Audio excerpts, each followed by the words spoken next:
Congratulations, Hiteshi, for being selected in NEET 2020 with prestigious rank. I am proud of you. All the best for your future. May you soar to sky.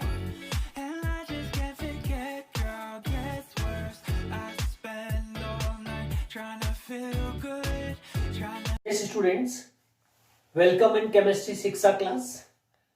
हम अब amines को one lecture in one shot में पूरा chapter तैयार कर रहे हैं. तो इसमें थोड़ा सा इंट्रोडक्शन बता दिया जाएगा आपको, जिसमें जैसे अमोनिया का डेरिवेटिव जो होता है functional group that is called NH2, जिसको अपन अमाइन बोलेंगे. और इस डैश की जगह पे अपन R यानी कि एल्काइल ग्रुप प्लेस करेंगे. तो हमारे पास 3 डिग्री ऑफ अमाइंस हो जाएगी, जिसमें RNH2, RNHR और थर्ड वन हो जाएगा RNR. ओके, तो इस केस में स्टूडेंट्स हमेशा डिग्री कैसे देखते हैं कि नाइट्रोजन के कांटेक्ट में कितने एल्काइल ग्रुप आए हैं. जैसे नाइट्रोजन के कांटेक्ट में एक एल्काइल तो 1 डिग्री अमाइंस. नाइट्रोजन के कांटेक्ट में आपके 2 एल्काइल ग्रुप आ गए तो इसको बोलेंगे 2 डिग्री अमाइंस. और यहाँ पे नाइट्रोजन के कांटेक्ट में अगर 3R आ जाते हैं तो इसको बोलते हैं 3 डिग्री अमाइंस. ठीक है, ये आपका टाइप हो गया. याद कैसे रखेंगे? कोई भी आइडेंटिफिकेशन आता, how to identify amines 1 degree 2 degree 3 degree, तो बहुत सिंपल सा NH2 आए, कभी भी NH2 आए तो 1 डिग्री, NH आए तो 2 डिग्री और ओनली N आए तो 3 डिग्री हो जाएगा. ठीक है, तो ये इसका इंट्रोडक्शन. अब अपन इसमें शुरू करते हैं method of preparations. Method of preparations, तो मेथड ऑफ प्रिपरेशन में जो सबसे इंपॉर्टेंट है फर्स्ट बच्चों, वो है reduction of nitro compound. Reduction of nitro compound, very important student. Reduction of nitro compounds. Compound इसके अंदर कंपटीशन में भी ये वाला पॉइंट, कन्वर्जन में ABCD क्वेश्चन जितने भी आते हैं और बोर्ड के लिए भी ये बहुत इंपॉर्टेंट है, रिडक्शन ऑफ नाइट्रो कंपाउंड्स. तो नाइट्रो कंपाउंड का रिडक्शन देखिए स्टूडेंट्स, पहले विदाउट कैटलिस्ट अपन देखें कि ये कहां तक जा सकता है रिडक्शन, उसके बाद हम कैटलिस्ट को यूज करके इसकी एप्लीकेशंस बताएंगे. तो सपोज स्टूडेंट्स हमारे पास ये नाइट्रो ग्रुप इस तरह से बॉन्ड फॉर्म में रहता है. अगर हम फर्स्ट टाइम इसका रिडक्शन करते हैं 2 हाइड्रोजन से, तो इसमें से वाटर पार्ट रिमूव हो जाएगा -H2O और ये आपका बन जाएगा RNO. ठीक है, तो यहां पे इसका नाम क्या था? नाइट्रो और एल्केन. ये IUPAC के अंदर नाइट्रो ग्रुप होता तो नाइट्रो एल्केन. और ये वाला NO जो ग्रुप होता है स्टूडेंट्स, इसको बोलते हैं नाइट्रोसो. तो ये नाइट्रोसो एल्केन बनेगी फर्स्ट रिडक्शन में. अब अगर नाइट्रोसो ग्रुप का फर्दर रिडक्शन कराते हैं तो ये पाई बॉन्ड क्रैक हो जाएगा और दोनों साइड में एक एक हाइड्रोजन आपकी ऐड हो जाएगी. तो ये बन जाएगा RNHOH. यहां पे स्टूडेंट्स थोड़ा सा दिमाग में रिकॉल करिए, आप एल्डिहाइड कीटोन में एक बहुत ही फेमस कंपाउंड पढ़ते हैं जिसका नाम है NH2OH. यहां पे OH कहलाएगा आपका हाइड्रो ऑक्साइड और NH2 कहलाएगी अमाइन. तो एक इनऑर्गेनिक कंपाउंड जिसका नाम है हाइड्रो ऑक्साइड अमाइन. ठीक है, अब यहाँ पे इस R को हिडन करिए और सोचिए यहाँ NH2 होता तो ये हाइड्रोक्साइल अमाइन हो जाएगा. अब इस N पे आपका R सब्स्टिट्यूट हो गया. तो नाइट्रोजन पे जब भी कोई एल्काइल ग्रुप सब्स्टिट्यूट होता है तो हमेशा नाइट्रोजन खुद उसको रिप्रेजेंट करता है, इसीलिए इसको क्या बोलेंगे? N alkyl. और इसका जो बेस नेम है वो यहां से कैरी करेगा, तो इसका फुल नेम क्या हो जाएगा? N alkyl hydroxyl amine. ठीक है, अब एक बार और अगर इसका फर्दर रिडक्शन अपन करते हैं तो H2O आउट हो जाएगा और एक H जो रिमेन होगी वो NH के साथ अटैच हो जाएगी. तो आपका फाइनल आंसर आ जाएगा स्टूडेंट्स 1 डिग्री अमाइन, जिसको अपन कॉमन नेम में कह सकते हैं एल्काइल अमाइन. और जब IUPAC लिखेंगे तो रूट वर्ड के साथ यानी कि एल्केन प्लस अमाइन हो जाएगा. तो ये आपका जनरल नाइट्रो का रिडक्शन से. अब अपन इसको कैटलिस्ट के साथ डिस्कस करेंगे. स्टूडेंट्स अब हम इसमें नाइट्रो कंपाउंड के रिडक्शन को विद कैटलिस्ट देखते हैं. ये एक ऐसा यूनिक रिडक्शन स्टूडेंट्स जो तीनों मीडियम में होता है. ऑल 3 मीडियम्स इसके लिए इंपॉर्टेंट है, इसीलिए कंपटीशन का भी बहुत इंपॉर्टेंट कन्वर्जन में यूज होता है. तो याद रखिए स्टूडेंट्स, इसमें नंबर ऑफ हाइड्रोजन कितने, जैसे आपने देखा था प्रीवियस रिएक्शन के अंदर टोटल हमारे पास 6 हाइड्रोजन कंजप्शन होता है प्राइमरी अमाइन NO2 से प्राइमरी अमाइन तक जाने के लिए, है ना। तो अब अपन ये देखते हैं कौन से कैटलिस्ट हमको कितनी हाइड्रोजन सप्लाई कर सकते हैं। तो यहां पे अगर अपन लिस्टिंग करें तो हमारे पास first medium is called acidic medium, acidic medium. Second हो जाएगा हमारे पास स्टूडेंट्स न्यूट्रल मीडियम, और थर्ड वन हो जाएगी अपनी बेसिक मीडियम। ये 3 मीडियम्स होंगे। एसिडिक मीडियम में 10/HCl लेंगे, यह आपको 6 हाइड्रोजन मोल एटम सप्लाई करेगा। न्यूट्रल के अंदर आप जिंक विद NH4Cl लीजिए, टोटल 4H सप्लाई होगी। और लास्ट अपने पास में zinc with NaOH basic medium, तो 2H होगा। अब आप गैस करिए, जिस तरह से हाइड्रोजन का कंजप्शन है उसके अकॉर्डिंग आंसर आएगा। सपोज स्टूडेंट्स आपको अगर RNO2 या इसकी जगह पे बेंजीन के साथ में NO2 लिख के दे, नाइट्रोबेंजीन दे दे, और इसमें इनमें से जो कैटलिस्ट आपको देंगे तो उस कैटलिस्ट में सपोज आपको एसिडिक मीडियम दे दिया AM, एसिडिक मीडियम 10/HCl, तो कितनी हाइड्रोजन दे रहा है यह आपको खुद को ध्यान रखना है। कितनी कंजप्शन ऑफ हाइड्रोजन है 6H। इसका मतलब कहां तक जाएंगे, एंड तक। तो आंसर क्या आ जाएगा स्टूडेंट्स इसमें NH2।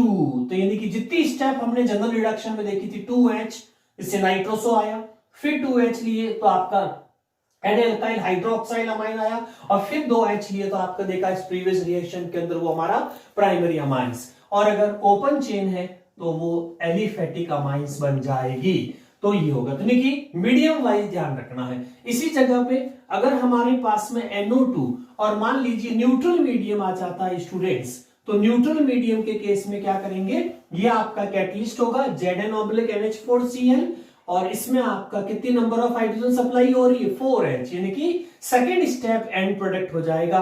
और सेकेंड स्टेप में क्या बनता है, इसे जस्ट पहले आपने देखा RNHOH, यानी कि N-एल्काइल हाइड्रोक्साइल अमाइन आंसर हो जाएगा। और लास्ट हो जाएगा स्टूडेंट्स, अगर इसके अंदर आपका बेसिक मीडियम लिखा आता है तो बेसिक मीडियम के केस में जिंक/NaOH, तो अंडरस्टूड है उसमें 2H यूज होगी, यानी कि सिर्फ फर्स्ट स्टेप पे आपका एंड प्रोडक्ट आ जाएगा -H2 होके, तो नाइट्रोसो एल्कीन बन जाएगी। तो ये था आपका overall reduction of nitro compounds.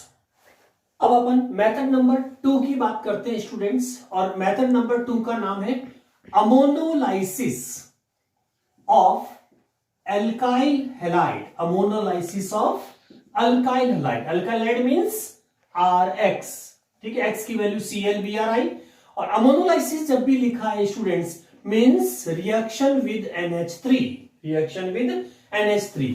तो सबसे पहले अपन RX लिखेंगे और NH3 का एक एक्टिव हाइड्रोजन बॉन्ड की फॉर्म में रिप्रेजेंट कर दीजिए, आपका HX आउट हो जाएगा, और आंसर क्या हो जाएगा आपके पास में RNH2, यानी कि प्राइमरी अमाइन।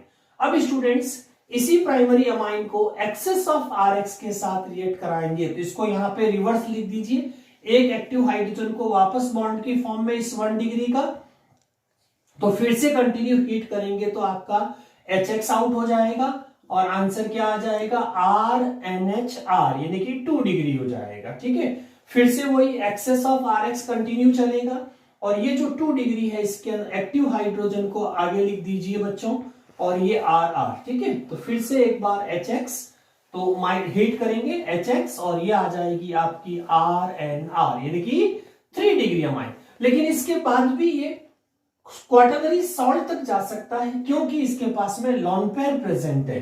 तो हमारा जो 3 डिग्री अमाइन है स्टूडेंट्स, ये लॉन पेयर की हेल्प से जैसे ये बॉन्ड क्लीवेज होगा तो ये एल्काइल यानी कि कार्बोकैटाइन होगा, और ये कार्बोकैटाइन इस लॉन पेयर की हेल्प से आपका जो है वो इसके साथ में अटैच होकर के नाइट्रोजन की एक्स्ट्रा वैलेंसी क्रिएट कर देगा with help of coordinate bond, जिसको प्लस और X माइनस की फॉर्म में। तो ये आपकी 4 डिग्री अमाइंस हो गई, तो इसको क्या बोलते हैं, क्वाटरनरी अमोनियम सॉल्ट। तो शॉर्ट में इसको लिखते हैं QAS, या इसको बोलते हैं क्वाटरनरी अमोनियम सॉल्ट। तो ये है बच्चों आपका अमोनोलाइसिस, जिसमें सारी डिग्री अमाइंस आपको 1 डिग्री 2 डिग्री 3 डिग्री सॉल्ट सारे ऑब्टेन्ड होते हैं। तो इस मेथड की जो स्पेसिफिकेशन वो यही है कि it gives all kind of amines.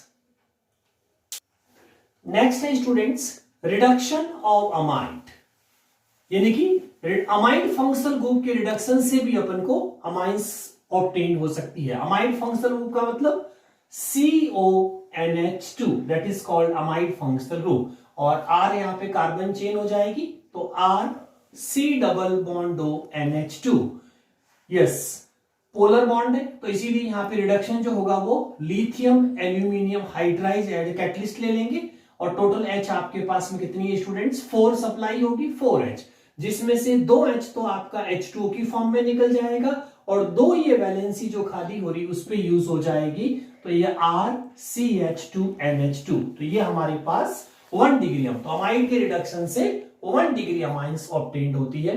Next इसी में है स्टूडेंट्स, उसको बोलते हैं reduction of alkyl nitrile, reduction of alkyl nitrile, nitrile यानी कि जब कभी भी स्टूडेंट्स नाइट्राइल वर्ड कहीं पे यूज होता है तो याद रखिएगा ये हमेशा साइनाइड का सफिक्स होता है IUPAC के अकॉर्डिंग, यानी कि आपको साइनाइड फंक्शनल ग्रुप को काम में लेते हुए अमाइंस ऑब्टेन्ड करनी है। और एल्काइल नाइट्राइल का भी आपको क्या करना है students reduction, reduction means supply of hydrogen, ठीक है। इसमें भी चूंकि पोलर बॉन्ड है नेगेटिविटी डिफरेंसेस है, तो RC ट्रिपल बॉन्ड N और लिथियम एल्यूमिनियम हाइड्राइड की प्रेजेंस में, या सोडियम बोरॉन हाइड्राइड भी ले सकते हैं, तो इसमें दोनों पाई बॉन्ड ब्रेक हो जाएंगे और ये सप्लाई ऑफ हाइड्रोजन 2 और नेक्स्ट हाइड्रोजन सप्लाई 2, तो आपका आंसर हो जाएगा RCH2NH2, यानी कि एल्काइल नाइट्राइल से भी स्टूडेंट्स अपन को क्या मिल सकती है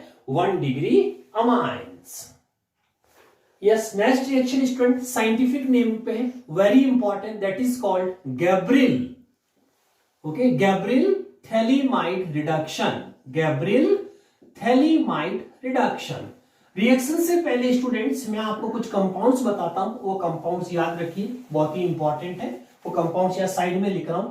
जैसे स्टूडेंट्स आपके पास बेंजीन रिंग है और बेंजीन रिंग के 2 ऑर्थो पोजीशन पे अगर COH ग्रुप आ जाते हैं तो इसको बोलते हैं थैलिक एसिड, याद रखें PS साइलेंट रहता है, थैलिक एसिड।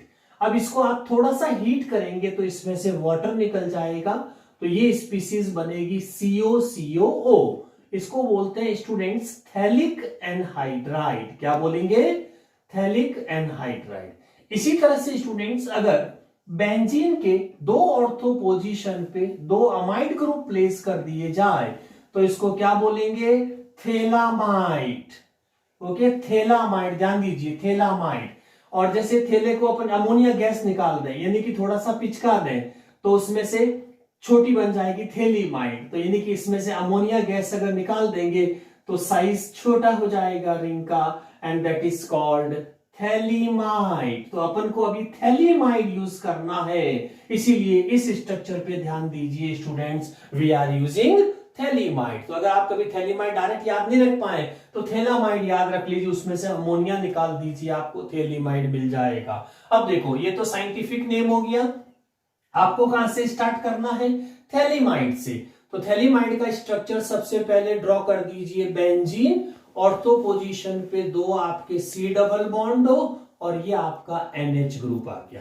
किसी भी रिएक्शन में सॉल्ट फॉर्मेशन सबसे बेस्ट रहता है, इसीलिए सबसे पहले इसकी रिएक्शन एक्वस KOH से कराएंगे स्टूडेंट्स, जिससे आपका H2O आउट हो जाएगा और H2O आउट होते ही आपका K प्लस इस N- के साथ में अटैच हो जाएगा।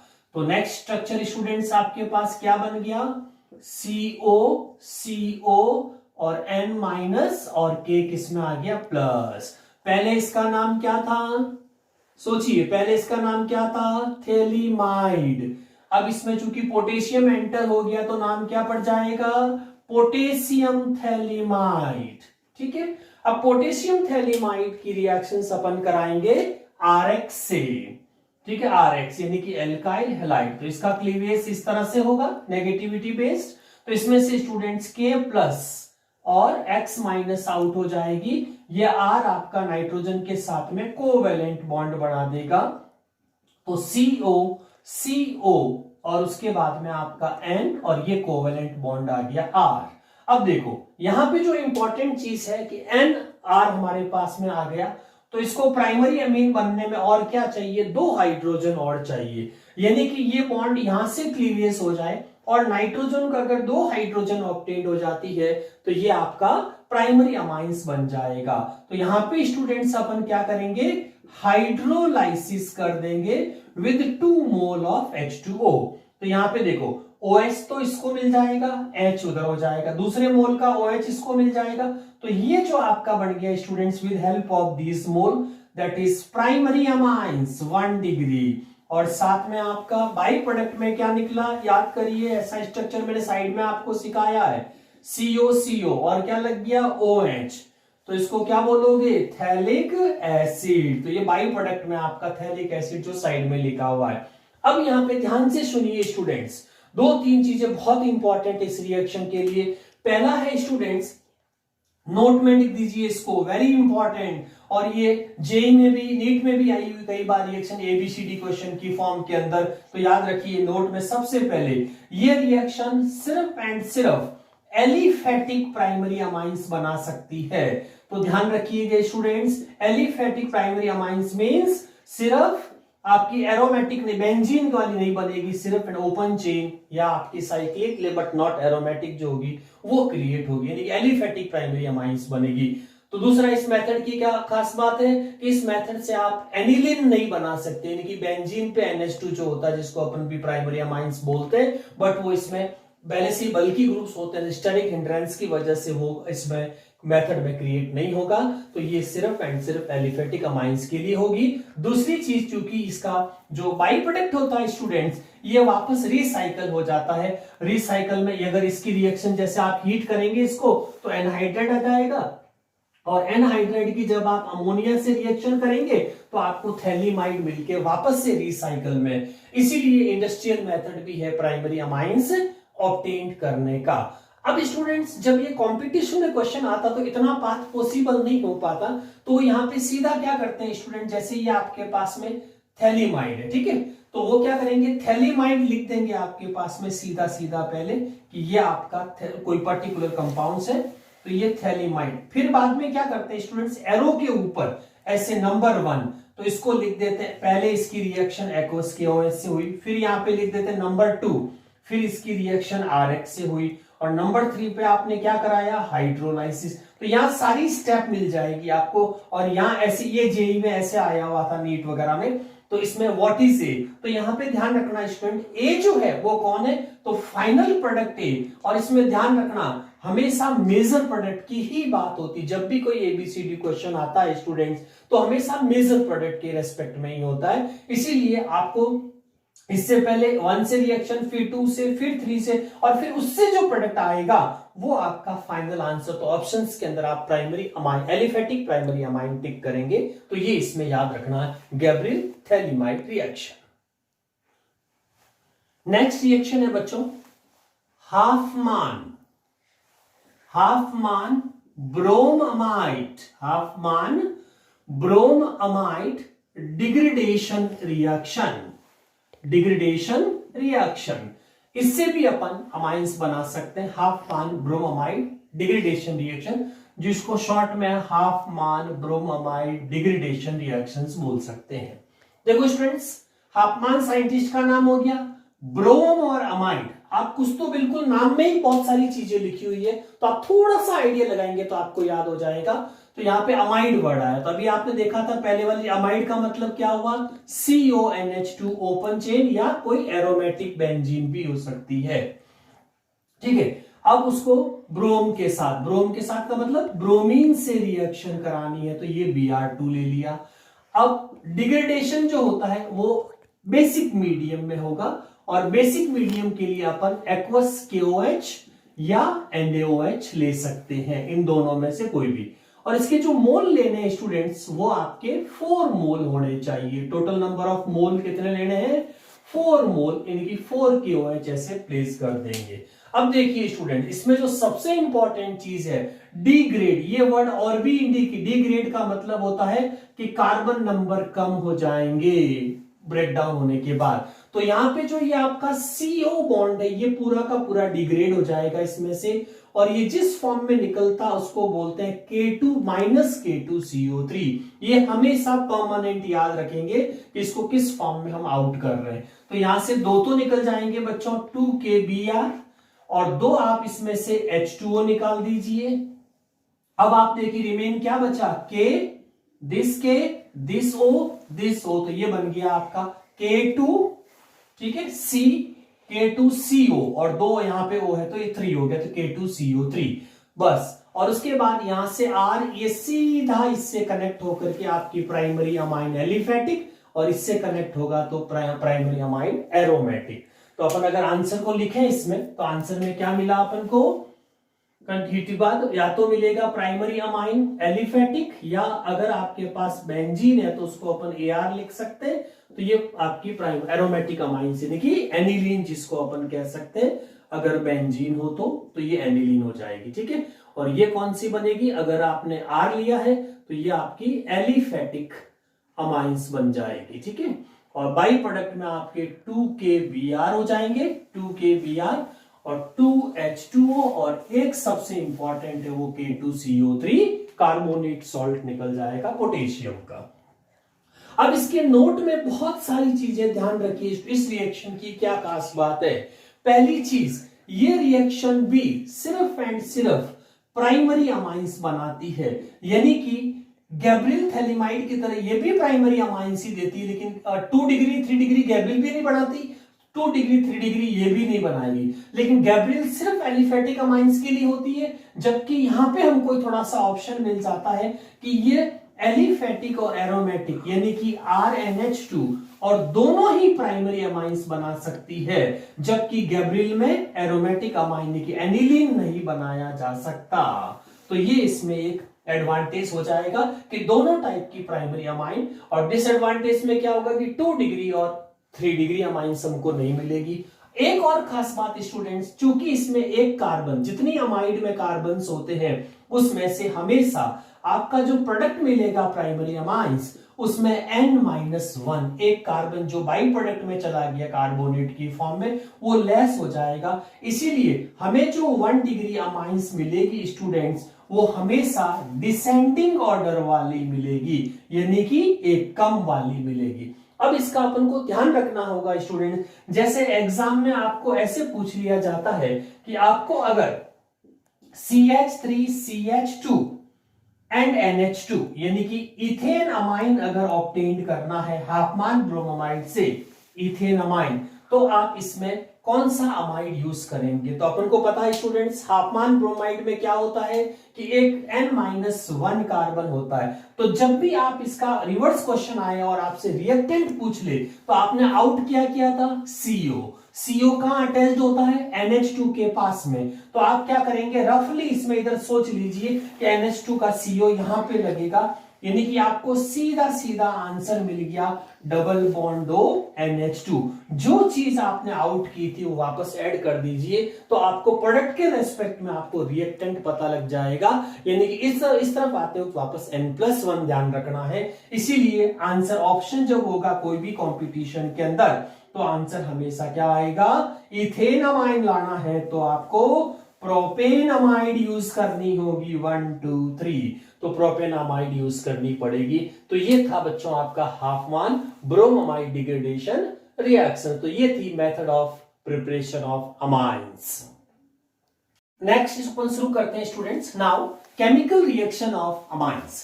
केमिकल रिएक्शन ऑफ अमाइन में सबसे पहले अपन सीखेंगे स्टूडेंट्स इसमें basic nature of amines. Okay, suppose आपने एग्जांपल ले लिया प्राइमरी अमाइंस, और प्राइमरी अमाइन की रिएक्शन अगर अपन, क्योंकि ये बेसिक नेचर का है, तो इसको हाइड्रोक्लोरिक एसिड के साथ कराएंगे तो H+ और Cl-, और ये लोन पेयर के साथ में अटैच हो जाएगा। तो ये आपका आंसर हो जाएगा बच्चों RNH3+ और Cl-। तो ये सॉल्ट फॉर्मेशन हो जाएगी।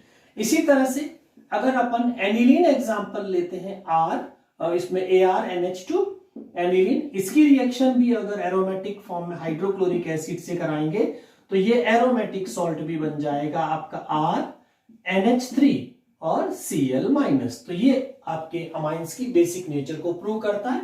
और जब भी इन दोनों सॉल्ट को जब आप एक्वस KOH या NOH में ऐड करेंगे तो वापस हाइड्रोलाइज्ड होकर के आपको पेरेंट साइंस और या पेरेंट जो स्पीसीज होती है वो ऑब्टेन्ड हो जाती है। नाउ अब जो सेकंड पॉइंट अपन इसमें बात करेंगे स्टूडेंट्स वो हमारा होगा structure basicity relationship. Structure basicity relationship of amines. Structure basicity relationship of amines very important students, इसको हाईलाइट कर दीजिए। ये सबसे इंपॉर्टेंट टॉपिक है जिसका कंपटीशन में डायरेक्टली इनडायरेक्टली बोर्ड में सब में क्वेश्चन हर साल आता ही आता है स्टूडेंट्स। तो बेसिसिटी कैसे प्रूव करें? तो हमारे पास जैसे बच्चों अमोनिया है तो अमोनिया के पास sp3 hybridisation with 1 lone pair है, तो ये लोन पेयर जो होगा ये रिलीज पे आपकी बेसिसिटी प्रूव होगी। तो इसमें सबसे पहले अपन ये देखें ये किस पे बेस्ड होते हैं, तो लुईस एसिड बेस्ड थ्योरी होती है स्टूडेंट्स। तो आपने पढ़ा होगा Lewis acid means the pair of electron acceptor species और Lewis base means the pair of electron release species. तो यहां पे जैसे अपने पास अभी अमोनिया है तो अमोनिया का अगर ये पेयर ऑफ इलेक्ट्रॉन लूज हो जाता है तो ये अमोनिया का ये बेसिक कैरेक्टर प्रूव हो जाएगा। अब चूंकि अपन को इसको अमाइंस में अप्लाई करना है तो अमाइंस में अप्लाई करने के लिए हम क्या करेंगे, यहाँ पे एक R प्लेस सब्स्टिट्यूट करेंगे H की जगह पे, तो ये आपकी RNH2 प्राइमरी अमाइंस बन जाएगी। प्राइमरी अमाइंस में क्या होगा स्टूडेंट, जो R ग्रुप होता है ये प्लस आई इफेक्ट शो करता है जो रिपल्सन फोर्स देगा जिससे ये पेयर ऑफ इलेक्ट्रॉन सेंटर की तरफ मूव होगा और इन इलेक्ट्रॉन को स्ट्रेस मिलेगा तो ये जल्दी रिलीज होंगे। इस तरह से जैसे जैसे आप R सब्स्टिट्यूट एक्स्ट्रा करेंगे 2 डिग्री अमाइंस पे चले जाएंगे तो फिर से ये प्लस आई इफेक्ट का लेवल इंक्रीज हो जाएगा और ये इलेक्ट्रॉन भी नाइट्रोजन की तरफ मूव करेंगे तो इन इलेक्ट्रॉन को और ज्यादा स्ट्रेस मिलेगा तो जल्दी रिलीज होंगे। इस तरह से अपन अगर तीनों R सब्स्टिट्यूट करके 3 डिग्री अमाइंस तक चले जाते हैं तो उस केस में यहाँ पे सारे इलेक्ट्रॉन क्लाउड जो होगा वो सेंटर की तरफ आ जाएगा और इससे ये electron very easy to release हो जाएंगे। यानी कि अगर अपन इसका सीक्वेंस बनाए बेसिसिटी का तो हमारे पास कौन कौन सी है, तो पहला अपन ने ले लिया जैसे 3 डिग्री अमाइंस है हमारे पास में, ठीक है, लोन पेयर के साथ में। और दूसरी कौन सी हो गई हमारे पास में 2 डिग्री अमाइंस और थर्ड कौन सी हो गई 1 डिग्री और लास्ट हो गया सपोज कोई सब्स्टिट्यूशन नहीं है तो अमोनिया। तो ये अमोनिया से डिराइव होकर के आप 3 डिग्री तक जा सकते हैं, ये इनके लोन पेयर्स हो गए। तो जितना आप 3 डिग्री यानी कि ammonia 1 degree 2 degree and 3 degree तक मूव करेंगे स्टूडेंट्स तो इस तरफ आपका प्लस आई इफेक्ट इंक्रीज हो जाएगा जो कि अल्काइल ग्रुप पे डिपेंड कर रहा है और जितना प्लस आई इफेक्ट इंक्रीज होगा उतना ही लोन पेयर का मूवमेंट जो होगा अवे फ्रॉम सेंटर वो इजी होगा तो आपका बेसिक कैरेक्टर इंक्रीज होता जाएगा। तो इस साइड में स्टूडेंट्स आपका बेसिसिटी स्ट्रेंथ जो है बेसिसिटी स्ट्रेंथ वो इंक्रीज हो जाएगी यानी कि 3 degree is more basic than 2 than 1। लेकिन याद रखें स्टूडेंट्स ये जो फिनोमिनॉन है ये सिर्फ एंड सिर्फ गैसियस स्टेट में ही राइट है क्योंकि एक्वस के अंदर स्टेरिक हिंड्रेंस प्रॉब्लम आएगी बच्चों, इसीलिए उसका एक्सेप्शनल केस बनेगा पूरा का पूरा। इसीलिए गैसियस स्टेट में तो बिल्कुल आपकी नॉर्मल कंडीशंस जो है वही अपन इसमें फॉलो करेंगे। लेकिन जैसे ही हम इस कंसेप्ट को स्टूडेंट्स लिक्विड स्टेट में ले जाएंगे तो लिक्विड स्टेट में आपको थोड़ा सा ध्यान रखना होगा क्योंकि यहाँ पे स्टेरिक हिंड्रेंस प्रॉब्लम आएगी। तो अब अपन लेते हैं now basicity of amines, basicity of amines in liquid state जिसको अपन एक्वस सॉल्यूशन में भी कह सकते हैं, एक्वस कह दीजिए या इन लिक्विड स्टेट यानी कि सॉल्वेंट की प्रेजेंस में अगर हम बेसिसिटी देखें अमाइंस की डिफरेंट डिग्रीज की तो क्या होगी। तो स्टूडेंट सबसे पहले ध्यान रखना है जब भी लिक्विड स्टेट में आता है तो उस केस में आपका स्टेरिक हिंड्रेंस प्रॉब्लम डोमिनेंट हो जाएगी जिसके चलते आपकी 3 डिग्री की जो बेसिसिटी है वो एल्काइल ग्रुप पे डिपेंड करना शुरू हो जाएगी यानी कि R डिपेंडेंट हो जाएगी। ठीक है, तो यहाँ पे R की वैल्यू अलग अलग होगी स्टूडेंट्स। अगर हम R की वैल्यू इन सारी डिग्रीज ऑफ अमाइन में C2H5 प्लेस करते हैं तो हमारे स्ट्रक्चर्स क्या बन जाएंगे, C2H5 twice NH, C2H5, okay, तो ये आ जाएगा थ्राइस NH और C2H5 NH2 और NH3। तो ध्यान से देखिए स्टूडेंट्स, मैंने क्या सीक्वेंस लिखा इसके अंदर, तो इसमें देखो 2 डिग्री, फिर आपका आया 3 डिग्री, फिर 1 डिग्री और फिर आपकी अमोनिया आई। तो एक्वस सॉल्यूशन के अंदर जो हमारे पास में सीक्वेंस आएगा ड्यू टू स्टेरिक हिंडरेंस, तो इसमें 3 डिग्री प्रॉब्लम में आ जाएगा, क्योंकि उसके पास रिपल्सन फोर्स होने की वजह से लोन पेयर जो होंगे वो इजी टू डोनेट नहीं हो पाएंगे, क्योंकि जो लार्ज एल्काइल ग्रुप्स होंगे वो आपस में रिपेल कर जाएंगे, जिससे उसकी बेसिसिटी में थोड़ा सा चेंज आएगा या वीकनेस आ जाएगी। तो इसीलिए इसमें आंसर क्या रह जाएगा अब, जबकि गैसियस में आपने देखा स्टूडेंट, नीचे कंपेयर करो, यहाँ पे 3 डिग्री रहा, जबकि यहाँ पे आपके देखो अगर R की वैल्यू C2H5 है तो इसमें आपको ये चेंज मिलेगा। और इसी में स्टूडेंट्स अगर हमारी R की वैल्यू CH3 यानी कि मिथाइल ग्रुप हो जाए तो स्टेरिक हिंड्रेंस में क्या चेंजेस होंगे, तो उसमें आपका स्टूडेंट्स फिर से जो चेंजेस लाना है आपको, अब आप CH3 प्लेस कर दीजिए, तो CH3 ट्वाइस NH, ये आपकी 2 डिग्री तो एज इट इज रहेगी, लेकिन इसमें आप 3 डिग्री और थोड़ी सी वीक हो जाएगी स्टूडेंट्स, 1 डिग्री, तो 3 डिग्री को एक और प्लेस कर देंगे जहां पे स्टेरिक हिंड्रेंस काफी ज्यादा हो जाएगा N, और लास्टली आपकी हो जाएगी अमोनिया। तो ये आपके 2 डिफरेंट एल्काइल ग्रुप के बेसिस पे और स्टेरिक हिंड्रेंस को कंसीडर करते हुए, क्योंकि ये अपन अब किसी एक्वस सॉल्वेंट के अंदर प्रूव कर रहे हैं जहां पे मैक्सिमम स्टेरिक हिंड्रेंस को कंसीडर करते हुए हमारे बेसिक नेचर की जो स्ट्रेंथ है वो इस तरह से लिखना है। तो एग्जाम में ध्यान रखिएगा, वेरी इंपॉर्टेंट क्वेश्चन है ये वाला, बेसिसिटी। यस स्टूडेंट्स, अब हम इसमें तीसरी चीज जो सीख रहे हैं वो है बेसिसिटी के अंदर अगर हमारा एराइल अमाइन पार्टिसिपेट कर जाए, यानी कि एरोमेटिक पे NH2 ग्रुप हो तो, और उसका कंपैरिजन अपन करते हैं एराइल अमाइन वर्सेस अमोनिया, इनके बीच में अगर देखें, और प्राइमरी अमाइन भी नीचे क्वेश्चन में कंसीडर कर लेंगे। तो अराइल अमाइन में स्टूडेंट सपोज आपके पास में एग्जांपल के तौर पे बेंजीन, और बेंजीन के ऊपर NH2 यानी कि एनिलीन, और दूसरा आपके पास में क्या है स्टूडेंट्स, अमोनिया। इन दोनों में बेसिसिटी स्ट्रेंथ क्या होगा, तो एज यू नो स्टूडेंट्स, तो NH2 group is electron donating group में कंसीडर होता है, इसीलिए जब आपने रेजोनेंस देखी हो तो इसको अपन अगर ट्रिपल बॉन्ड की फॉर्म में लिखेंगे तो ऐसे, और ये जो पेयर ऑफ इलेक्ट्रॉन होता है ये टूवर्ड्स बेंजीन रिंग मूव होता है, और टूवर्ड्स बेंजीन रिंग मूव होके यहां पे डबल बॉन्ड क्रिएट कर देता है, और फिर ये रेजोनेंस स्टार्ट हो जाती है इसके अंदर। It means this lone pair is helps to conduct the resonance, dislocation of electrons. So these electrons are non-available outside. यानी कि ये इलेक्ट्रॉन हमारे जो होंगे वो नॉन अवेलेबिलिटी शो करेंगे किसी और को डोनेट होने के लिए, इसीलिए जबकि अमोनिया के अंदर इस तरह का कुछ भी नहीं है।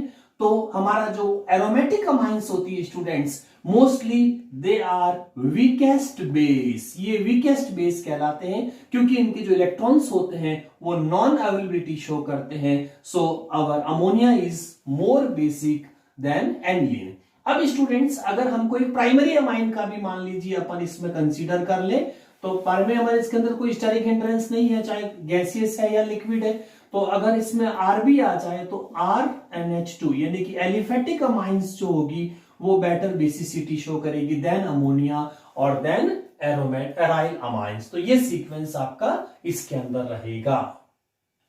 अब next reaction students chemical reactions पे आ जाते हैं, वो पूरा कंपोनेंट आपका किसका था, बेसिसिटी। अब अपन नेक्स्ट रिएक्शन की बात करते हैं तो इसको अपन बोलेंगे एल्काइलेशन।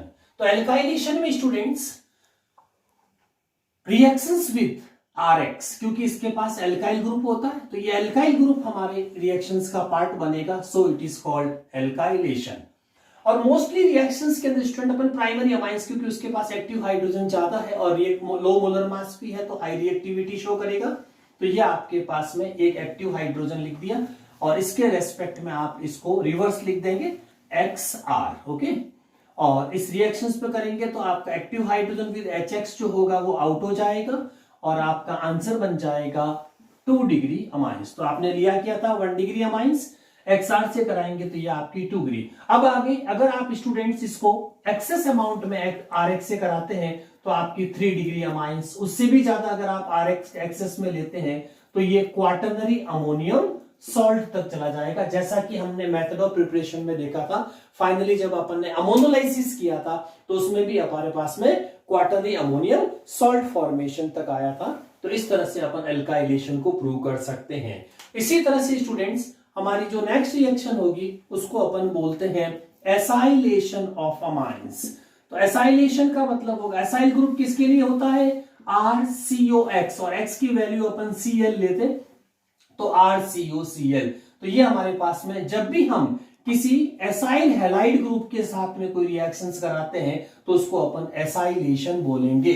अब एसाइलेशन में अगर आपके R की वैल्यू स्टूडेंट CH3 प्लेस कर दी तो ये फर्स्ट मेंबर ऑफ आपका एसाइल हैलाइड हो जाएगा, और इसका कॉमन नेम 2 कार्बन है तो 2 कार्बन को क्या बोलते हैं एसिड, और क्या लगा देंगे YL क्लोराइड, तो क्या नाम पड़ गया एसिटाइल क्लोराइड। इसीलिए एसाइल हैलाइड पूरे ग्रुप का नाम है और उसमें से फर्स्ट मेंबर एसिटाइल क्लोराइड है।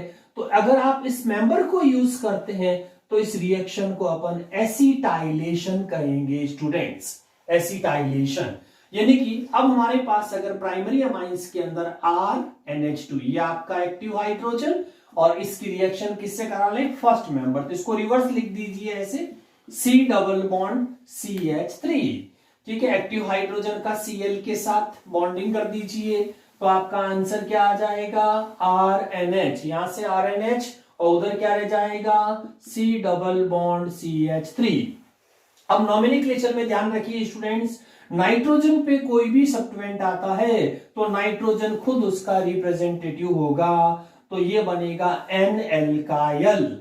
अब इधर ध्यान दीजिए ये कौन सा, इसको हिडन करिए थोड़ी देर के लिए R को, और उसके बाद देखो CH3 C डबल बॉन्ड, अगर ये R नहीं होता तो यहाँ H होता तो NH2 बनती, तो ये अमाइड ग्रुप हो गया है ना। और अमाइड ग्रुप में क्या नाम लिखते हैं इथेनामाइड, 2 कार्बन है तो इसके नाम के पीछे अपन एथ एन और अमाइड, तो इसका नाम पड़ जाएगा N एल्काइल इथेनामाइड। अब R की वैल्यू इधर जो भी होगी मिथाइल इथाइल वो आप इसमें प्लेस कर देंगे।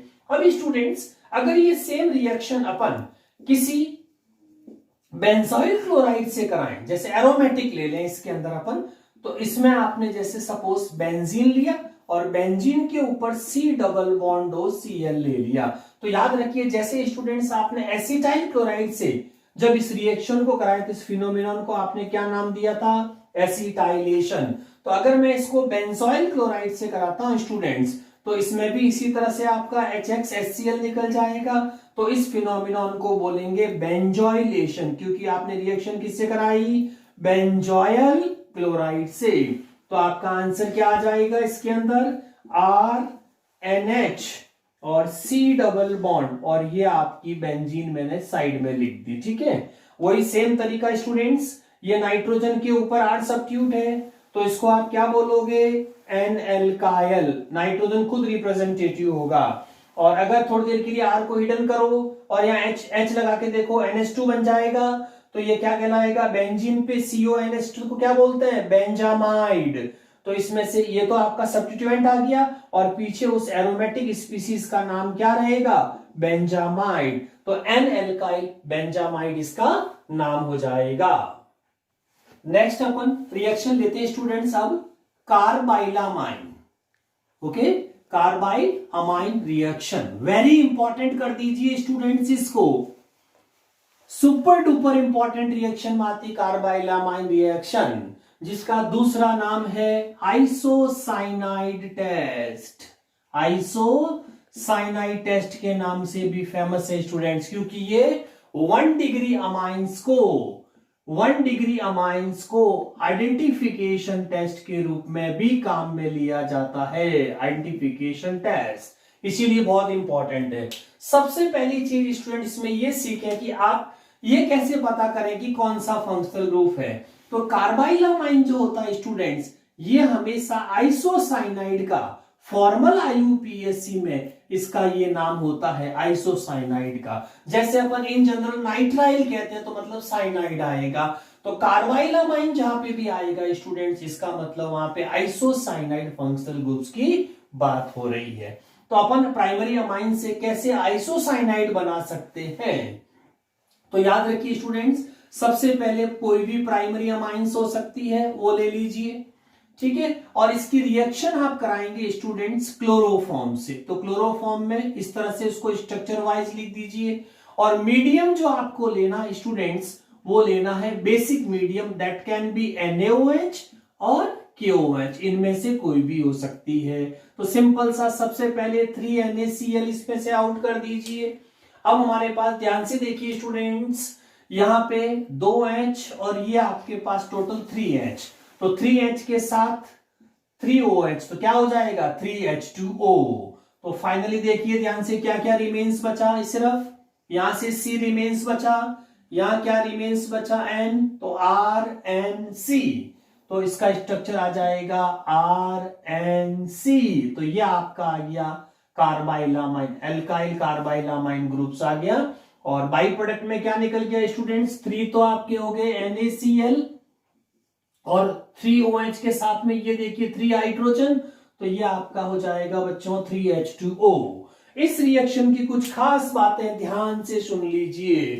सबसे पहला कि इसमें जो ये आपका आइसोसाइनाइड, NC का दूसरा नाम क्या है यहाँ पे, आइसोसाइनाइड फंक्शनल ग्रुप, या इसका फॉर्मल आईयूपीएसी में बोलते हैं कार्बाइलामाइन ग्रुप, ये दोनों नाम इसी के हैं, ठीक है। तो चाहे कार्बाइलामाइन के नाम से आए चाहे आइसोनेट के नाम के, आपको आंसर यही लिखना है। दूसरा, ये इसके जो आइसोसाइनाइड होता है, इसकी इनटॉलरेबल स्मेल आती है स्टूडेंट्स, और ये जो इनटॉलरेबल स्मेल होती है, ये वॉमिटिंग जैसा आपको लगेगा इसके अंदर। इससे ये प्रूव होता है कि आपकी जो 1 डिग्री अमाइंस है तो ही ये पॉसिबल हो पाता है इसका सिंथेसिस। तो एक तो ये रिएक्शन ये प्रूव कर देती है कि अगर इसमें आइसोसाइनाइड फॉर्म हो रहा है, इसका मतलब the given compound was primary amine. हाँ, इसमें ये जरूर है कि आप RNH2 की जगह एनिलीन, यानी कि ये चीज आप एरोमेटिक के लिए भी यूज कर सकते हैं,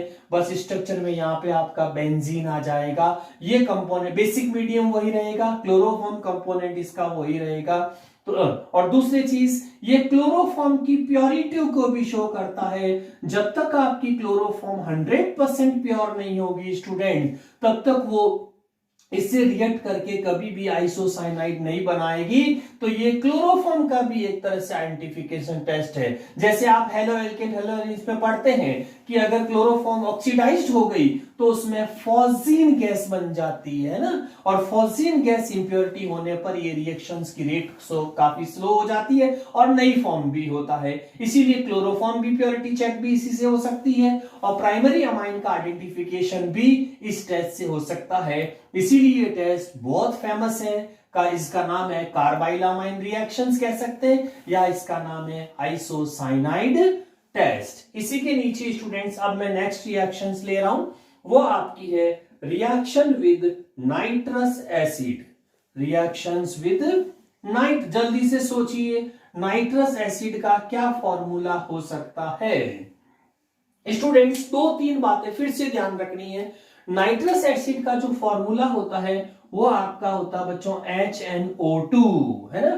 नाइट्रिक एसिड होता है HNO3, तो HN, लेकिन ये NaHNO2 की ऑक्सीडेशन स्टेट लोअर होने की वजह से ये अनस्टेबल होता है, तो इसको हम बना के नहीं रखेंगे। जबकि कोई भी रिएक्शन में इसकी जगह पे अगर एरो पे NaNO2 सोडियम नाइट्राइड के साथ में हाइड्रोक्लोरिक एसिड लिखा आता है स्टूडेंट्स, तो बाय डिफॉल्ट आपको ये मानना है कि ये बनेगा, और इसके अकॉर्डिंग आपको अपनी रिएक्शन, इसीलिए ये लिखा नहीं आएगा एग्जाम में। इसकी जगह पे एरो पे अगर आपको NaNO2HCl मिल जाए तो इसका मीनिंग ट्रीट हमेशा आपको HNO2 ही करना है और फिर उससे रिएक्ट कराना है। अब रिएक्शन देखिए कैसे, जैसे सपोज आपने प्राइमरी अमाइंस लिया, इसको ऐसे प्लेस कर दीजिए बॉन्ड की फॉर्म में, और इसका स्टूडेंट्स अगर HNO2 का आप स्ट्रक्चर देखेंगे तो इसकी रिएक्शन कैसे आएगी, RNH2 लिखा होगा, और यहाँ पे लिखा आएगा स्टूडेंट्स NaNO2 प्लस HCl और आप इसको हीट कर देंगे। हालांकि इसमें बीच में जैसे पहले HNO2 बन जाएगा और इसका सॉल्ट फॉर्मेशन होता है जैसे HNO2 है ना। तो इस रिएक्शन को ऐसे शो करेंगे आप, तो इस स्ट्रक्चर फॉर्म में जब शो करेंगे इसको लिख दीजिए HONO। याद करने की ट्रिक है, HO को हो और NO को नो, होनो। तो आप देखिए मैथ्स की तरह N को N के नीचे लिख दीजिए, उधर डबल बॉन्ड O आ जाएगा और इधर आपकी OH आ जाएगी। ठीक है, अब इसको मैथ्स की तरह कैलकुलेट कर लीजिए बॉन्ड्स को कट करके। अब देखो टोटल में देखो HHO, H2O, NN, N2 और ये आपका बन जाएगा ROH। यानी कि हमको जो कंपाउंड ऑब्टेन्ड होगा final product of nitrous with nitrous acid primary amines का, दैट विल कॉल्ड अल्कोहल। इसमें बच्चों अल्कोहल आएगा। एक एक्सेप्शन ध्यान रखना स्टूडेंट्स, वेरी इंपॉर्टेंट कंपटीशन और बोर्ड्स के लिए ध्यान रखिएगा। अगर इसमें प्राइमरी अमाइंस के अंदर स्टूडेंट्स आपने एग्जांपल मिथाइल अमाइन ले लिया तो याद रखिएगा वेरी इंपॉर्टेंट, और इसकी रिएक्शन अगर NaNO2HCl की प्रेजेंस में कराते हैं तो कभी भी आंसर अल्कोहल एग्जाम में मत करके आना स्टूडेंट्स। इसका आंसर हमेशा ईथर राइट होगा, क्योंकि इसके अंदर जो मिथाइल अमाइन होती है हाईली रिएक्टिव होती है और उसी टेम्परेचर पे वापस से डिहाइड्रेट होकर के मिथाइल अल्कोहल बनता है, लेकिन डिहाइड्रेट होकर वापस से उसमें से ईथर में कन्वर्ट हो जाता है। तो आंसर याद रखिएगा, एक्सेप्शन को मत भूलिएगा। इसी रिएक्शन में स्टूडेंट्स जैसे अपन एक तो ये शॉर्टकट में इस तरह से आप डायरेक्टली याद रखते हैं एग्जाम पर्पज से, और अगर आपको इसमें सॉल्ट लिखना हो कि इसमें सॉल्ट फॉर्मेशन क्या आएगा तो RNH2 है आपके पास में, और एरो के ऊपर आपका क्या लिखा आएगा NaNO, यानी कि HNO2 कभी लिखा नहीं आएगा स्टूडेंट्स, ये ध्यान रखना। और इसमें आपका NaCl निकलेगा तो HNO2 क्रिएट होगा, और वो HNO2 इसके साथ में आपका सॉल्ट फॉर्मेशन के अंदर N2 प्लस Cl माइनस बनेगी। लेकिन स्टूडेंट्स ये एलिफेटिक डायजोनियम सॉल्ट है जो रेजोनेंस की एब्सेंस की वजह से हाईली अनस्टेबल होता है, और इसका जब आप दोबारा क्या कर देंगे हाइड्रोलाइसिस कर देंगे तो ये वापस से आपका कन्वर्ट हो जाएगा अल्कोहल के अंदर, तो इसीलिए अल्कोहल फॉर्म में आ जाएगा। तो इसकी ये रिएक्शन अल्टीमेटली आंसर आपको वही मिलेगा जो अपने शॉर्ट ट्रिक में सीखा है। अब इसकी जगह पे अगर अपन इस रिएक्शंस को किसमें ले ले एरोमेटिक के अंदर, सपोज अब हमारे पास में एरोमेटिक अमाइंस हो प्राइमरी अमाइंस, तो जैसे एग्जांपल आप देखते याद आ जाता होगा aniline is the best example for aromatic amines. ये एरोमेटिक अमाइंस हो गई। स्टूडेंट्स याद करिए फर्स्ट चैप्टर हेलो एल्केन बहुत हेल्प करता है आपकी हेलो एल्केन हेलोरिन्स में भी। तो क्या लिखा आएगा अगर एनिलीन के ऊपर NaNO2 एरो पे और HCl लिखा है स्टूडेंट, और ये टेम्परेचर वेरी इंपॉर्टेंट, जब भी आप एरो के साथ में 0 to 5 डिग्री सेल्सियस टेम्परेचर देख लें तो टूट पड़िए बेंजीन डायजोनियम सॉल्ट बनेगा, वेरी इंपॉर्टेंट। और केल्विन में आप 273 प्लस 5 278 भी याद रख सकते हैं। वही तरीका, इसमें पहले आपका HCl निकल जाएगा और यहां क्या बनेगा आपका HNO2। तो यहां पे HNO2 को क्या करेंगे स्टूडेंट्स, जैसा मैंने बताया था होनो की फॉर्म में लिख दीजिए। अब आपको 1 मोल HCl और लेना है बच्चों, जो आपको यहां गिवन नहीं होगा, और इसमें से जितने भी वाटर ऑक्सीजन और हाइड्रोजन ये सारी आउट कर दीजिए। तो पीछे सिर्फ क्या बचेगी, एक नाइट्रोजन, इधर से एक नाइट्रोजन N2 और एक क्या बच गया Cl, यानी कि वेरी इंपॉर्टेंट और फेमस कंपाउंड जिसको अपन शॉर्ट में कहते हैं बच्चों डायएजोनियम सॉल्ट। और पूरा नाम लिखेंगे तो ये तो आपका क्या हो गया बेंजीन, और डाया मीन्स 2, और एजो वर्ड जो होता बच्चों ये नाइट्रोजन के लिए होता H, और प्लस आया इसीलिए डायाएजोनियम, और पीछे क्लोराइड, तो फुल नाम क्या हो गया बेंजीन डायाएजोनियम क्लोराइड। ये स्टेबल होता है बच्चों क्योंकि इसके पास में रेजोनेंस की प्रेजेंस होती है। और फिर इसके लिए आगे अपन सैंडमेयर, गैचमैन्स, बाल्सीमेंस रिएक्शंस वगैरह में प्रूव करने के लिए यूज कर सकते हैं। हाँ स्टूडेंट्स, अब अपन 6 नेक्स्ट रिएक्शन ले रहे हैं। Reaction with aryl sulfonyl chloride. Structure सोचिए दिमाग में, aryl sulfonyl chloride. Aryl word जो होता है स्टूडेंट्स, ये आपका फिर से बेंजीन को इंडिकेट करेगा, ये आपका एराइल फॉर्म।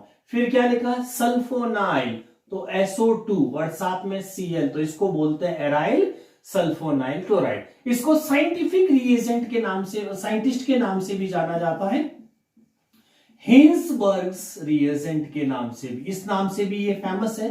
तो याद रखिएगा, इसको क्या बोलते हैं, बेंजीन। अब एराइल की जगह क्या आ जाएगा, बेंजीन, तो बेंजीन सल्फोनाइल क्लोराइड। ठीक है, इसकी रिएक्शन स्टूडेंट्स अपन तीनों अमाइन से कराएंगे।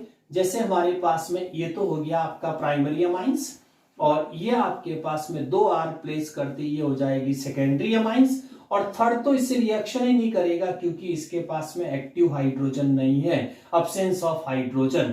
तो ये 1 डिग्री, 2 डिग्री एंड 3 डिग्री। इसकी रिएक्शन जब अपन हिंसबर्ग रिएजेंट से कराएंगे तो इसको इस तरह से प्लेस कर दीजिए, SO2, तो ये आपकी बेंजीन सल्फोनिल क्लोराइड। इसकी रिएक्शन भी इसी तरह से शो करेंगे, तो ये आपके पास बेंजीन, और इसमें फाइनली आंसर हमारा नो रिएक्शन आ जाएगा।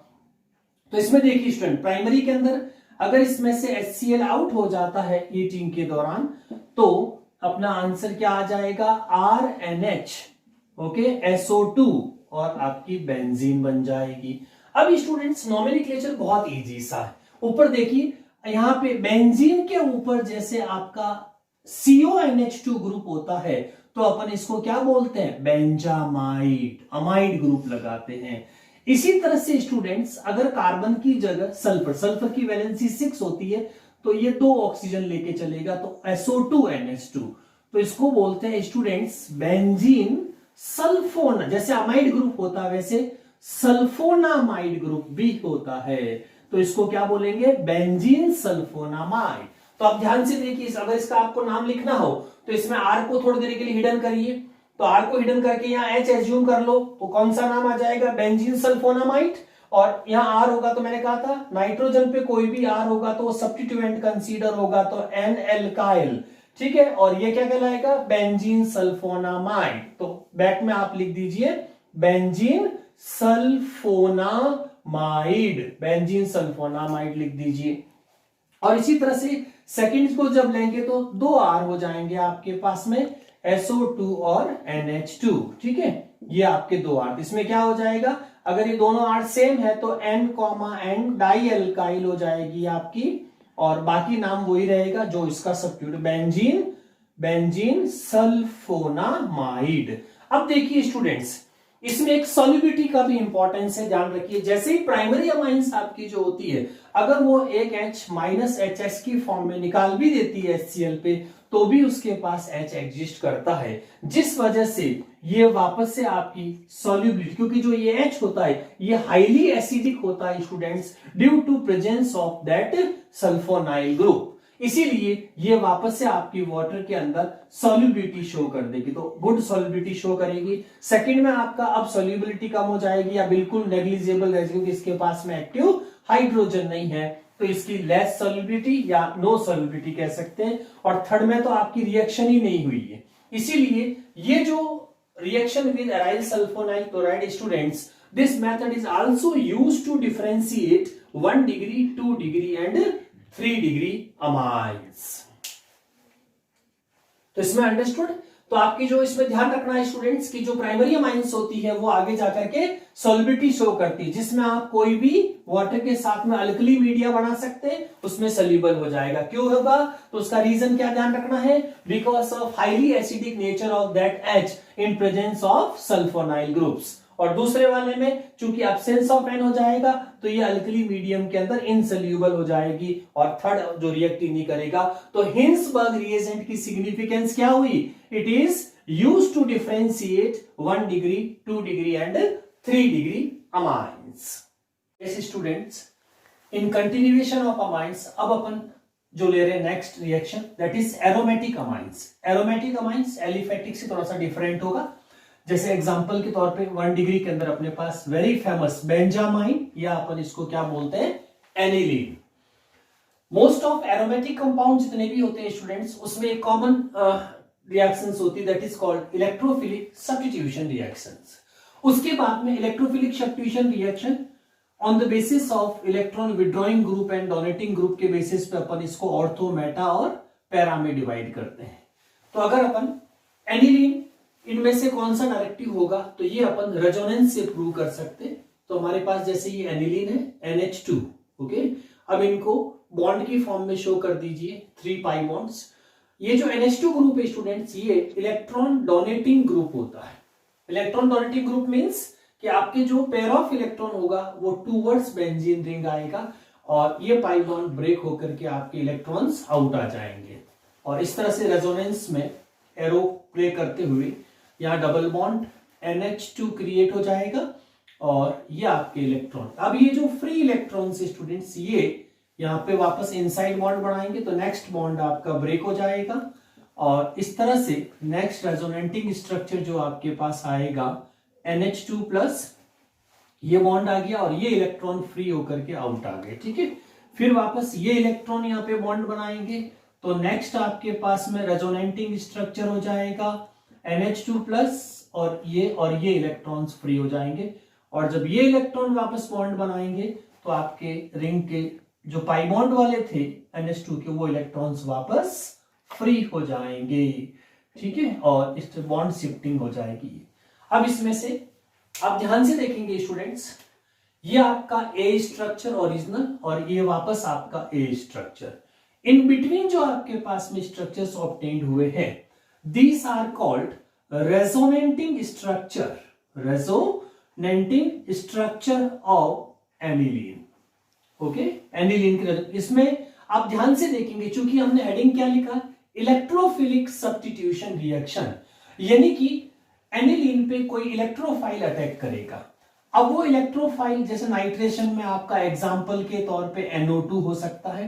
तो इलेक्ट्रोफाइल जब अटैक करेगा तो इलेक्ट्रोफाइल एक इलेक्ट्रॉन डेफिशिएंट स्पीसीज होती है, तो वो हमेशा ऐसे पर्टिकुलर साइट पे ही अटैक करते हैं जहां पे क्लाउड ऑफ इलेक्ट्रॉन ज्यादा हो। और एनिलीन की रेजोनेंस से ये प्रूव होता है कि देखिए ये इसका ऑर्थो पोजीशन हो गया, ये इसकी पैरा पोजीशन हो गई और ये आपकी इसकी ऑर्थो पोजीशन हो गई, यानी कि इलेक्ट्रॉन क्लाउड जो ऑब्टेन्ड हुआ है वो ऑर्थो और पैरा पोजीशन पे ही हुआ है। इसीलिए इन जनरल एनिलीन का इलेक्ट्रोफिलिक सब्स्टिट्यूशन जो रिएक्शंस होगी उसमें हमेशा aniline ortho para directive reaction देगी। Exception is different thing, but in general हमेशा इसका आंसर ऑर्थो पैरा डायरेक्टिव होगा students.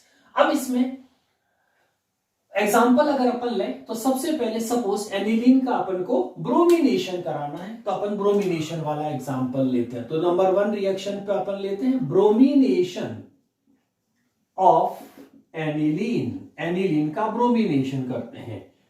Students, aniline is facing the major problems, that is NH2 group is highly reactive, और इस NH2 group के highly reactive होने की वजह से जब आप इसका ब्रोमिनेशन करेंगे इन एक्वस मीडियम के अंदर तो ये एक्सोथर्मिक प्रोसेस होगा और एक साथ सारे ब्रोमीन इलेक्ट्रोफाइल जो होंगे वो जितनी पॉसिबल आपके इलेक्ट्रॉन डेंसिटी थी उन सब पे एक साथ अटैक कर जाएंगे। जैसे 2 आपकी ऑर्थो पॉसिबिलिटीज है और एक आपकी पैरा, यानी कि due to high reactivity of NH2 group the bromine will attack on both ortho and one para site। इसीलिए आपका जो प्रोडक्ट बनेगा इसके अंदर तो ये आपका हो जाएगा 1 2 3 4 5 एंड 6, तो ये हो जाएगा 2 4 6 ट्राई ब्रोमो एनिलीन, ठीक है।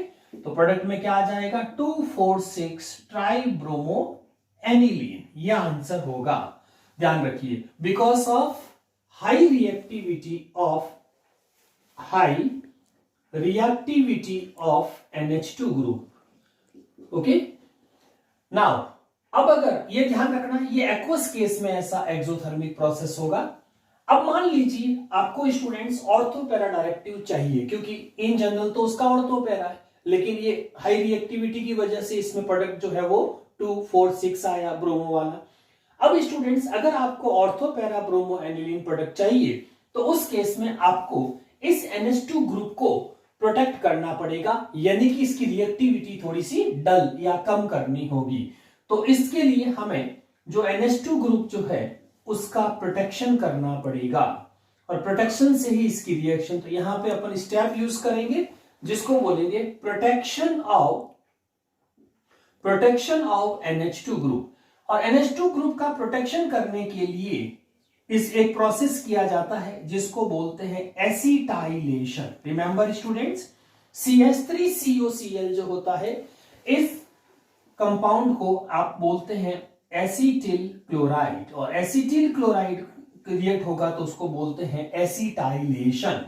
और इस एक्टिव ग्रुप का एक एक्टिव हाइड्रोजन और एक Cl, HCl आउट हो जाएगा इसमें से, और ये COCH3 एसिटो ग्रुप आपका एनिलीन के साथ में लग जाएगा, तो ये बन जाएगा एसिड एनिलाइड। ध्यान रखिएगा, जैसे ही आपका एसिड एनिलाइड बनता है तो इसको बोलते हैं now your NH2 group is protected. अब जब आप इसका ब्रोमिनेशन कराएंगे तो उस ब्रोमिनेशन के अंदर आपकी नॉर्मल रिएक्शन होगी, जैसे रेजोनेंस में इलेक्ट्रॉन क्लाउड दिख रहा हो। तो यानी कि हमारे जो आंसर्स होंगे स्टूडेंट्स वो एक नॉर्मल ऑर्थो पैरा डायरेक्टिव में जैसे होते हैं, तो एक ऑर्थो आपका मिल जाएगा। मेजर हालांकि पैरा रहता 65%, बट फिर भी दोनों प्रोडक्ट आपको ऑब्टेन्ड हो जाएंगे, जिसमें मोस्टली इन जनरल पैरा हमेशा 65 रहती है और ऑर्थो आपकी 35% रहती है। तो ये इन जनरल रिएक्शन, लेकिन ऐसा तभी होगा जब आप NH2 का क्या करेंगे, प्रोटेक्शंस करेंगे। तो प्रोटेक्शन के बाद ही ये जनरल रिएक्शन देगा। ओके, तो ये था ब्रोमिनेशन ऑफ एनिलीन। और स्टूडेंट्स, जो हमने ऑर्थो पैरा ब्रोमीन ऑब्टेन किया है उसके अंदर अगर आपको जो प्रोटेक्टेड एसिड एनिलाइड ग्रुप है NHCOCH3, उसको अगर वापस आपको NH2 में कन्वर्ट करना हो तो आप उसका हाइड्रोलाइसिस करा सकते हैं, और हाइड्रोलाइसिस से आपको NH2 वापस ऑब्टेन्ड हो जाएगा। नेक्स्ट रिएक्शन में चलते हैं अब अपन। सेकंड नंबर, इलेक्ट्रोफिलिक सब्स्टिट्यूशन के अंदर एक very important topic JEE NEET 12 सबके लिए स्टूडेंट्स, जिसको अपन बोलते हैं नाइट्रेशन। ठीक है, nitration is again a very hot topic for electrophilic substitution of aniline. Students, इसमें दो पार्ट होंगे। एक तो आप विदाउट प्रोटेक्शन डायरेक्ट नाइट्रेशन कराते हैं एनिलीन का, तो उस केस में आंसर क्या होगा, इसको अपन बोलेंगे direct nitration. Students, direct nitration cases में ये ध्यान रखना आपको कि एनिलीन जो है उसमें हमने NH2 ग्रुप को प्रोटेक्ट नहीं किया एसिटाइलेशन से। ठीक है, तो इससे जैसे ही आप इसकी HNO3, और HNO3 में से जो इलेक्ट्रोफाइल निकलेगा बच्चों वो NO2 होगा, NO2+, ये इस पे अटैक करेगा। लेकिन यहां पे ध्यान से देखिए, ये जो HNO3 होता है स्टूडेंट्स, ये स्ट्रॉन्ग एसिड भी होता है, इसीलिए ये कुछ अमाउंट में अपने आप को आयोनाइज्ड भी कर देता है NO3-, इस तरह से स्ट्रॉन्ग एसिड होने की वजह से, तो ये आयोनाइज्ड फॉर्म रहेगी। ठीक है, तो आयोनाइज्ड फॉर्म में से जो H+ क्रिएट हुआ है, ये H+ जो आपका आयोनिक फॉर्म में क्रिएट हुआ है, ये आपके ये जो NH2 ग्रुप के लॉन पेयर है, इस लॉन पेयर के साथ में बॉन्डिंग कर देगा, बॉन्डिंग फॉर्मेशन हो जाएगी। तो बॉन्डिंग फॉर्मेशन होने के बाद में आपके पास जो स्ट्रक्चर ऑब्टेन्ड होगा वो हो जाएगा NH3+, जिसको बोलेंगे anilinium ion. Anilinium ion formation होगा। ठीक है, अब इसमें जो बॉन्ड्स है स्टूडेंट्स, अब आप ध्यान से देखिए, चूंकि अब अपर स्पीसीज जो है वो डेफिशिएंट ऑफ इलेक्ट्रॉन हो गई है, पहले जैसा डोनेशन नहीं रहेगा इसके अंदर, क्योंकि वो इलेक्ट्रॉन किसने यूज कर लिए, एक्स्ट्रा हाइड्रोजन ने। इसका मतलब ये बॉन्ड जो होगा वो अवे फ्रॉम बेंजीन रिंग जाएगा, जिससे ये जो पॉजिटिव चार्ज है आपका ये यहां पे आएगा। मैं तीनों रेजोनेंस एक साथ ही बता रहा हूं यहां पे साइमल्टेनियस। ठीक है, और जब ये इलेक्ट्रॉन यहां पे मूव करेंगे तो ये पॉजिटिव चार्ज यहां पे आ जाएगा, और ये इलेक्ट्रॉन जब यहां मूव करेंगे तो आपका पॉजिटिव चार्ज यहां। तो आप देखो इस एनिलीनियम आयन के अंदर क्या हो रहा है, ऑर्थो और पैरा पोजीशन पे इलेक्ट्रॉन डेफिशिएंसी क्रिएट होगी ड्यू टू दैट NH3+।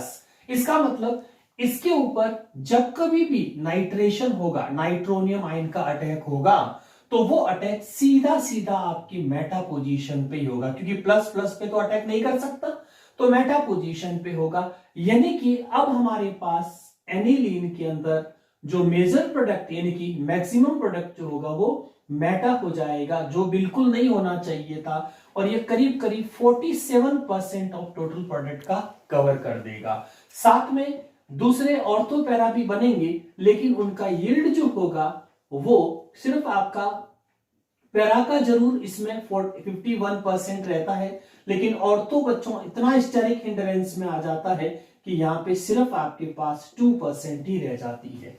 तो कहने का मतलब ये था कि इस कंपाउंड में जब आप NH2 ग्रुप को नॉन प्रोटेक्टेड फॉर्म में रिएक्शंस कराएंगे तो मेटा भी एक मेजर प्रोडक्ट का पार्ट बन जाएगा। इसीलिए अब अगर अपन सेकेंड नाइट्रेशन देखें तो इसके अंदर हम प्रोटेक्शन ऑफ NH2 ग्रुप करेंगे और इसकी रिएक्टिविटी को कम करेंगे ताकि जो एचाइन है वो इस पे अटैक नहीं करे। तो इसको अपन नाम दे देते हैं इनडायरेक्ट नाइट्रेशन। इनडायरेक्ट नाइट्रेशन का मतलब आफ्टर प्रोटेक्शन, क्या बोलेंगे इसको, after protection of NH2 group. और NH2 ग्रुप के प्रोटेक्शन के लिए आपको बताया गया क्या लेंगे, एसिटाइलेशन, और सॉल्वेंट मोस्टली इसमें हम पिरिडीन यूज करते हैं, ठीक है, एसिटाइल। तो एसिटाइल क्लोराइड या एसिटिक एनहाइड्राइड भी यूज कर सकते हैं, एसिटिक एनहाइड्राइड। ये दोनों जैसे एसिटाइलेशन में कौन सा लेते हो, CH3COCH। एसिटिक एनहाइड्राइड का मतलब CH3CO CH3COO। इससे भी अपन को जो है ये आपका एसिटाइल ग्रुप मिल जाएगा, इससे भी अपन को ये एसिटाइल ग्रुप मिलेगा, ठीक है, दोनों ही सोर्स ऑफ एसिटाइल ग्रुप है। अब अगर आप आपस स्ट्रक्चर बनाएं तो सबसे पहले स्टूडेंट्स अपन क्या करेंगे, इसके अंदर एनिलीन के एक H को एसिटाइलेशन में प्रोटेक्शन में रिएक्शंस करा देंगे तो ये HCl आपका आउट हो जाएगा। तो ये आपका जैसे अपन ने ब्रोमो में किया था उसी तरह से इसमें आपका ये प्रोटेक्शन हो जाएगा। नाउ अब इस प्रोटेक्टेड का जब अपन वापस से रिएक्शंस नाइट्रेशन कराएंगे HNO3 से तो ये ऑर्थो पैरा डायरेक्टिव आंसर्स दे देगा। तो NHCOCH3 वन टाइम ऑर्थो और सेकंड आपका हो जाएगा NHCOCH3 और ये आपका NO2। सेम स्टूडेंट्स, जब भी आपको एसिड एनिलाइड का वापस NH2 फॉर्म चाहिए तो आप इसका हाइड्रोलाइसिस कर सकते हैं। हाइड्रोलाइसिस में ये जो ग्रुप होगा बच्चों, ये ग्रुप आपका वापस से NH2 में कन्वर्ट हो जाएगा हाइड्रोलाइसिस में, ठीक है, और बाकी एज सच रहेंगे। तो ये आपका ऑर्थो पैरा नाइट्रो एनिलीन इसमें ऑब्टेन्ड हो जाएगी। So this whole reaction is called nitration, very important JEE NEET and 12th। Yes student, nitration के बाद अब हम नेक्स्ट रिएक्शन लेते हैं, वो है sulphonation of aniline. Okay, sulphonation means reactions with H2SO4। Okay, तो सबसे पहले एनिलीन, चूंकि ये भी एक स्ट्रॉन्ग आपका एसिड है तो इसका भी पहले आयोनाइज, यहां हमारे पास लॉन्ग पेयर बेस फॉर्म है और ये आपकी एसिड फॉर्म हो जाएगी स्टूडेंट्स। तो इसमें भी इसका आयोनाइजेशन जो होगा वो इस फॉर्म में हो जाएगा। तो ये जो H+ है वो आपके इलेक्ट्रॉन को यूज करते हुए बॉन्ड फॉर्मेशन कर देंगे और NH3+ और HSO4-, ठीक है, HSO4- बन जाएगा, ठीक है, एनिलीनियम हाइड्रोजन सल्फेट। एनिलीनियम तो यही है आपका जो प्रीवियस में भी था एलिन, और इसको बोलेंगे hydrogen sulphate. Hydrogen sulphate form हो जाएगी स्टूडेंट्स। अब अगर इसको कंटिन्यू आप अप टू 473 केल्विन तक हीट करेंगे तो इसमें से वाटर एलिमिनेट हो जाएगा और ये रीअरेंज होकर के जो पैरा पोजीशन की H है ये रिमूव होके ये जो सल्फोनिक ग्रुप होगा वो आपका पैरा पोजीशन पे आ जाएगा। तो इसमें से वाटर हीट हो जाएगा और ये आपकी SO3H आएगा, ठीक है। तो इसको बोलेंगे sulpho anilic acid. Sulpho anilic acid form हो जाएगी, ठीक है। अब यहाँ पे एक बहुत इंपॉर्टेंट चीज ध्यान रखनी है स्टूडेंट्स, और यहाँ पे आपका H और O आउट हो जाएगा, तो H2O इसमें से आउट हो जाएगी। और इसमें एक विशेष ध्यान रखना बच्चों, वेरी इंपॉर्टेंट, जब एक ही ऑर्गेनिक मॉलिक्यूल्स में, जैसे अमाइंस जो होते हैं ये आपका बेसिक नेचर शो करते हैं, SO3H कैसा होता है, एसिडिक नेचर का। तो स्टूडेंट्स ये कंसेप्ट अमीनो एसिड में भी यूज होता है और इसमें भी यूज होगा कि अगर एक ही मॉलिक्यूल्स के अंदर बेसिक और एसिडिक दोनों नेचर हो तो एसिड अपना H+ जो होगा वापस से रिलीज करके वो लोन पेयर के साथ में चला जाएगा, तो आपके पास में एक सॉल्ट फॉर्म आएगी NH3+ और साथ में बन जाएगा SO3-, और it's very famous that is called zwitterion. ये भी जेई नीट का और 12th का बहुत ही इंपॉर्टेंट रिएक्शन में आता है बच्चों, सल्फोनेशन ऑफ H2SO4।